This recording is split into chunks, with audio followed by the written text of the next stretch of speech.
Background about GDPR, General Data Protection Regulation. That's what GDPR stands for.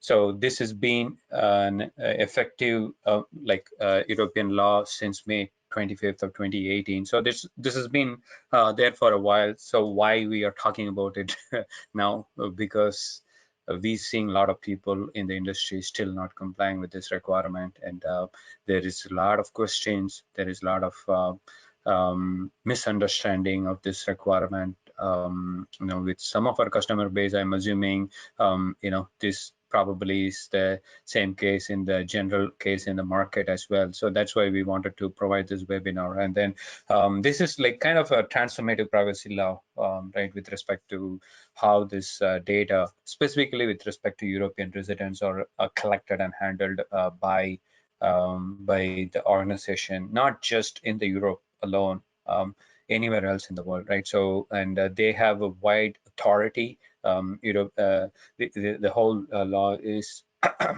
essentially enforced by EU data protection authority. So they have DPA in each country. There's like 20 or so countries has their own DPA, and sometimes like more than one DPA for each country as well. So they basically take up each one of these consumer complaints or the general data incident report that are filed by the companies, and then they kind of review, investigate, and then come up with their own plan on how they need to enforce this particular law.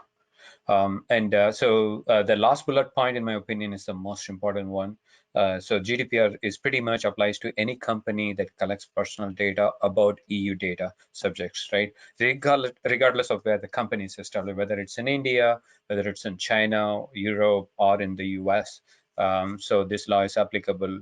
And what kind of data you're talking about here? Well, it might be about some of your employees who are based in Europe. So that means you are by default coming under this GDPR, and you might be collecting some European consumers information, then you're coming under this GDPR law. You might be collecting some business customers who are based in Europe, and you might be storing some information, then by default you're coming under this GDPR scope. So I think this is the most important thing that you probably need to get it clarified within your team to make sure that you are coming under the GDPR scope or not. If you're collecting any of this data, whether you're storing if you have an employee in Europe, then you have to comply with this.